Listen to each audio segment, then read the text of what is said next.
नमस्कार, नहीं welcome you world affairs. मैं हूं प्रशांत धवन। नाउ आपको याद होगा कि मैंने 9 जुलाई को ये वीडियो अपलोड करी थी जहां पे मैंने आपको ये बताया था कि यूएसए की जो काउंसलेट है मुंबई में, इसने मुंबई पोर्ट्स अथॉरिटी को ये कह दिया कि रशियन शिप्स मुंबई के आसपास दिखनी नहीं चाहिए, रशियन शिप्स को ब्लॉक कर दो। ऑफ कोर्स ये मिलिट्री शिप्स की तो बात नहीं कर रहे, ये यहाँ पर बात कर रहे हैं कार्गो शिप की, जो ट्रेड करने के लिए आती है, जो आपको ऑयल दे रही है, उनको ही ब्लॉक कर दो। मुंबई पोर्ट अथॉरिटी ने यहाँ पर जवाब दिया नहीं, क्योंकि इनका जवाब देना बनता नहीं है। इन्होंने यहाँ पर कहा कि विदेश मंत्रालय जवाब देगा। अब विदेश मंत्रालय ने फाइनली जवाब दिया है यूएसए को कि हम एक फ्री कंट्री है, India as a free country, हमारा सॉवरेन राइट है कि किसी भी ग्लोबल पार्टनर के साथ हम डील करें ना करें, तुम बिल्कुल नहीं हमको बताओगे कि मुंबई पोर्ट में रशिया की शिप आएगी या फिर नहीं आएगी। और इस सब के बीच में मुझे सबसे इंटरेस्टिंग बात यहाँ पर यह लगी कि इंडियन मीडिया तो खैर यूएस को यहाँ पर क्रिटिसाइज कर ही रहा है कि ये कौन सी इनकी नई नीति है जिसके अंडर ये अब इंडिया को ये कहेंगे कि हमारे देश में कौन सी शिप आएगी, कौन सी शिप नहीं आएगी। ये सजेस्ट करना ही अजीब है, क्योंकि इंडिया कभी भी ऐसे किसी ऑर्डर को मानने वाला था नहीं। इवन मैं देख रहा था अमेरिकन जर्नलिस्ट भी, जो ज्यादातर काफी प्रो यूएस रहते हैं, उनके सामने भी जब ये पूरी स्टोरी आई तब इनको बोलना पड़ा कि ये जो काम किया है यूएसए ने इंडिया को इस तरीके से ऑर्डर देना, ये अपने आप में एक सिली मूव है। It does not make any sense. इस टाइप के प्रेशर टैक्टिक्स भारत पे काम नहीं करने वाले। ऑलरेडी इन द पास्ट हम देख चुके हैं काम नहीं करे, अब क्यों काम करेंगे। मगर पूरा जो ये केस है मुंबई पोर्ट वाला, इसके पीछे ना सिर्फ यूएस, मैं कहूँगा इवन क्वाड कंट्रीज में बाकी जो देश हैं, इन सब की एक नर्वसनेस छुपी है, जिसके बारे में हम बात करेंगे इस वीडियो में। बहुत ही इंटरेस्टिंग वीडियो होगी। मगर आगे बढ़ने से पहले आपसे एक प्रश्न पूछूंगा। क्वेश्चन यहाँ पर यह है कि हाल ही में यूनाइटेड नेशंस ने करी है रिलीज वर्ल्ड पॉपुलेशन प्रोस्पेक्ट्स 2022 की रिपोर्ट। आपको यहाँ पर यह बताना है कि इस रिपोर्ट के हिसाब से वो कौन सा साल है जब इंडिया बन जाएगा दुनिया की मोस्ट पॉपुलस कंट्री। हम लोग चाइना को भी पीछे छोड़ देंगे। ये है यहाँ पे आपकी ऑप्शन 2030, 2023, 2026 या फिर 2050। कमेंट सेक्शन में करिए उत्तर। रिसेंटली मैंने इस पर वीडियो भी बनाई थी, तो आई एम श्योर आपको इसके बारे में पता होना चाहिए। तो मैं चाहता हूं कि आप सब लोग कमेंट सेक्शन में सही आंसर करें इसका। बाकी वैसे करेक्ट आंसर मैं आपको वीडियो के एंड में दे ही दूंगा। नाउ जैसे आप सब लोग जानते हैं कि मैं काफी इन डेप्थ डिटेल स्टडी करता हूं जियोपॉलिटिकल इवेंट्स की, वर्ल्ड लीडर्स की स्टेटमेंट की, और मैंने अब एक पैटर्न नोटिस किया है कि यूएस, ऑस्ट्रेलिया, इवन कुछ हद तक मैं कहूंगा न्यूजीलैंड, जापान में भी एक डर आज के समय है कि इंडिया कल को ज्यादा प्रो रशिया या फिर प्रो चाइना भी ना हो जाए। जी हाँ, यूएस और बाकी कंट्रीज को यह भी डर है कि इंडिया जो इतना अपने आप में एक इंडिपेंडेंट कंट्री है, हमारी एक यूनिक फॉरेन पॉलिसी है, कल को अगर शी जिनपिंग ने इंडिया को सरप्राइज करते हुए एक दोस्ती का हाथ बढ़ा दिया तो हम क्या करेंगे। और ये रिसेंटली कहा है ऑस्ट्रेलिया के पूर्व प्राइम मिनिस्टर ने। बेसिकली हुआ क्या कि उन्होंने किताब रिसेंटली लॉन्च करी है, दी अवॉइडेबल वॉर। बहुत अच्छी किताब है, आज के समय मैं इसको पढ़ी रहा हूँ। और इंडिया की जब बात करती है ये किताब, तो बार बार यहाँ पे आप नोटिस करेंगे जो लैंग्वेज है, जो टोन है, वो यही है, इंडिया बहुत इंपॉर्टेंट है, इंडिया को ज़्यादा प्रो वेस्ट होना होगा, इंडिया को ज़्यादा एंटी रशिया होना होगा, इंडिया को ज़्यादा एंटी चाइना स्टेप्स उठाने होंगे। और सबसे बड़ा डर वेस्टर्न लीडर्स का यह है कि शी जिनपिंग एक सिग्निफिकेंट जेस्चर ना दिखा दे इंडिया को और पूरी गेम ऑल टुगेदर चेंज ना कर दे। नाउ यहाँ पर आप पूछोगे कि ऑस्ट्रेलिया के पूर्व प्राइम मिनिस्टर केविन रड का जो ये डर है कि अचानक से शी जिनपिंग इंडिया की तरफ एक ऐसा दोस्ती का हाथ बढ़ा देंगे और पूरी गेम कुछ महीनों में हो सकता है चेंज हो जाए, क्या ये पॉसिबल है? देखो, मैं आपको यहाँ पर यह बता रहा हूँ कि शी जिनपिंग के पास अभी वो कार्ड है, मगर वो कार्ड खेलेंगे या नहीं खेलेंगे वो डिपेंड करता है। उसके बाद इंडिया का रिएक्शन क्या होगा उसके बारे में मैं 100% कह नहीं सकता, मगर डेफिनेटली मैं आपको ये बता दूं, इंडिया फंडामेंटली चाइना के साथ कोई दुश्मनी चाहता नहीं है। इंडिया ये चाहता है कि हमारे रिलेशंस वेस्ट के साथ भी हो, रशिया के साथ भी हो, और हम लोग हर उस देश के साथ काम करें जिससे भारत का भला हो सकता है। और जो बात यहाँ पर प्रशांत धवन कह रहा है, ऑब्वियसली बात है, यूएस मीडिया भी ये बात समझता है। इसलिए मैं देखता हूँ कि काफ़ी बार न्यूयॉर्क टाइम्स में, ब्लूमबर्ग में ये आर्टिकल भी पब्लिश हो चुके हैं कि यूएसए को दिखाना चाहिए इंडिया को कि ये लोग एक बेटर एलाई है देन पुतिन। इवन चाइना और रशिया दोनों मिलकर भी इंडिया को वेस्टर्न कंट्री से अलग नहीं कर पाएंगे। ये लिटरली यहाँ पर इनकी ये लैंग्वेज रही है काफ़ी बार कि बहुत इंपॉर्टेंट है आज के समय जो बाइडेन के लिए कि इंडिया को ये प्रो यूएस बनाकर रखें। क्योंकि आप देखोगे डोनाल्ड ट्रंप ने अपने पूरे कार्यकाल में एक काम अगर जो किया था वो ये था कि इंडिया के साथ रिलेशंस बहुत ज़्यादा स्ट्रॉन्ग कर दिए। तो जो बाइडेन का एक मैं कहूँगा बड़ा फॉरेन पॉलिसी डिजास्टर होगा अगर उनके कार्यकाल में इंडिया ज़्यादा प्रो रशिया होना स्टार्ट हो जाए। अब वैसे आप यहाँ पर कह सकते हैं कि ठीक है इंडिया प्रो रशिया हो सकता है, मगर प्रो चाइना कौन कह रहा है? ये अपने आप ऑस्ट्रेलिया के जो पूर्व प्राइम मिनिस्टर हैं केविन रड, ये ऐसी किताबें क्यों लिख रहे हैं जहां पर ये भी कहते हैं कि मैं कभी भी रूल आउट नहीं कर सकता पॉसिबिलिटी कि शी जिनपिंग अचानक से गेम चेंज करने के लिए इंडिया की तरफ हाथ बढ़ा दे दोस्ती का।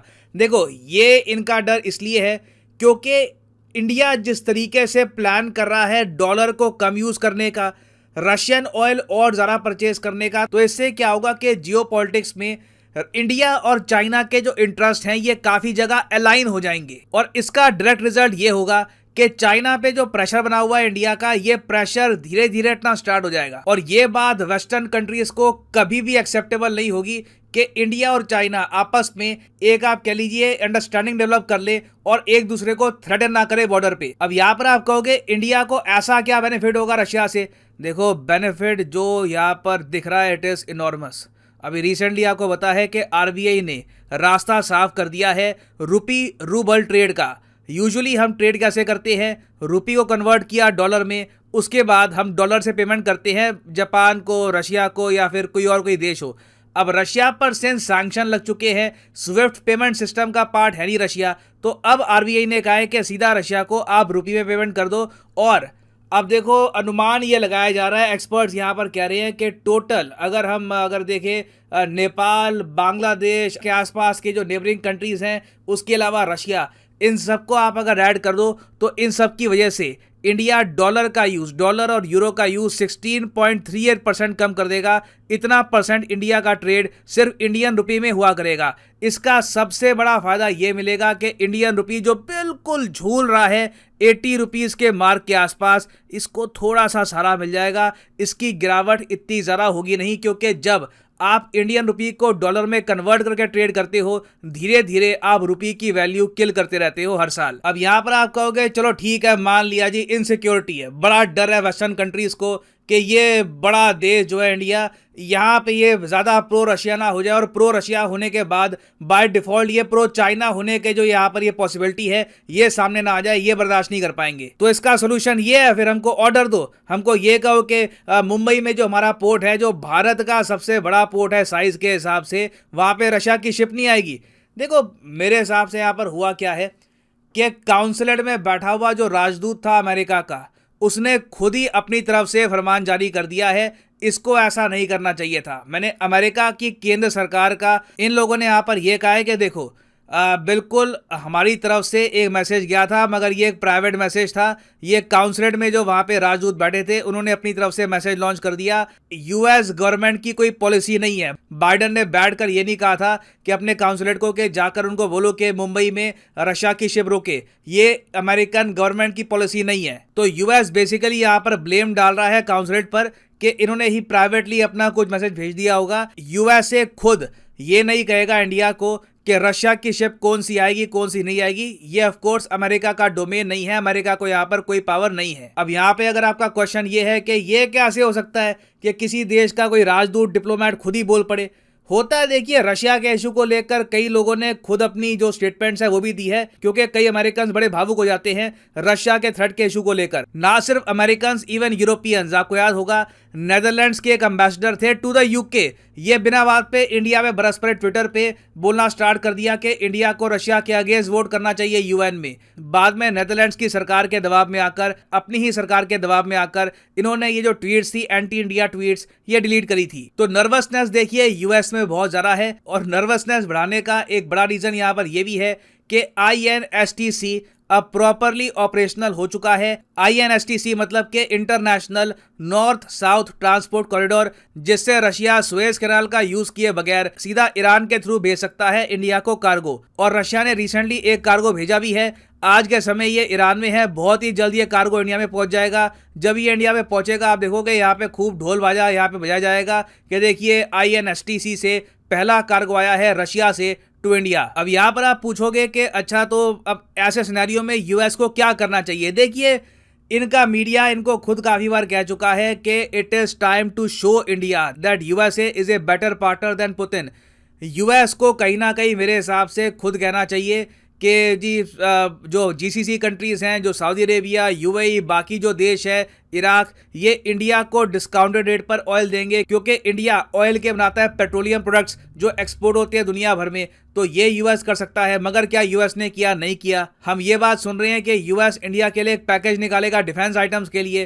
क्या ये बात अभी तक कुछ ऑफिशियल हुई है? अभी तक ऑफिशियल भी नहीं हुई, बस रिपोर्ट्स आ रही है। तो कहीं ना कहीं देखिए, यूएसए को अपनी दोस्ती दिखानी होगी, कुछ एक प्रूव करना होगा कि look in this way we are very beneficial for India. नहीं तो यूएस का जो एक ड्रीम है कि इंडिया एक दिन बहुत ज़रा प्रो यूएस होगा, हम लोग एंटी रशिया हो जाएंगे, ये ड्रीम इन लोगों का कभी साकार हो नहीं पाएगा इस टाइप की ऊटपटांग फॉरेन पॉलिसी के साथ। ना वापस आते हैं अपने क्वेश्चन की तरफ कि वर्ल्ड पॉपुलेशन प्रोस्पेक्ट्स 2022, ये रिपोर्ट यूएन ने पब्लिश करी है। इस रिपोर्ट के हिसाब से वो कौन सा साल है जब इंडिया सरपास कर देगा चाइना को as the most populous country? तो सही उत्तर यहाँ पे है ऑप्शन बी, 2023। यहाँ पर आप देख पाओगे द हिंदू का आर्टिकल है, India projected to surpass China as world's most populous country during 2023। और फाइनली यहाँ पर मैं ये भी ऐड कर दूं कि अनअकैडमी में जो यूपीएससी कॉम्बो कोर्सेज हैं, इनमें एक स्पेशल डिस्काउंट चल रहा है अभी के लिए। ये डिस्काउंट रिसेंटली स्टार्ट हुआ है और 15 जुलाई को खत्म हो जाएगा। यहाँ पे कमेंट सेक्शन में जाओ, पिन कमेंट में आपको मिलेगा यहाँ पर ये लिंक, 2 लिंक यहाँ पे होंगे, किसी भी लिंक पे आप कर सकते हैं क्लिक, और यहाँ पे आप परचेज कर पाओगे अनअकैडमी का यूनिक कॉम्बो पैकेज, जिसके अंदर यूपीएससी प्रीलिम्स, मेंस और ऑप्शनल तीनों की तैयारी आप इकट्ठा कर पाओगे। आप अगर ये कोर्सेज अलग अलग परचेज करोगे तो आपको आराम से 10 से 15 हज़ार रुपये पे करने होंगे। तो कॉम्बो में यहाँ पे आपकी सेविंग होती है। उसके अलावा एडिशनल सेविंग आपकी यहाँ पर इसलिए होगी क्योंकि 15% का डिस्काउंट चल रहा है। उसके अलावा भी आपको 10% का यहाँ पे ऑफ और मिलता है अगर आप यूज़ करते हैं प्रोमो कोड PD10। प्राइसेस और ज़्यादा यहाँ पर गिरने स्टार्ट हो जाएंगे अगर आप यूज़ करते हैं कोड PD10। जो 36 महीने का कोर्स है ये आपको पड़ेगा सिर्फ 2749 रुपीज़ पर मंथ का, और इसमें प्रीलिम्स, मेंस, ऑप्शनल तीनों ही कवर होते हैं। तो अगर आप एक कॉलेज स्टूडेंट हैं, आपके पास अभी टाइम है 2-3 साल का, तो you can buy the 36 month course, it will help you tremendously. So इसी नोट के साथ ये है वीडियो का अंत। Thank you for listening and as always God bless you all.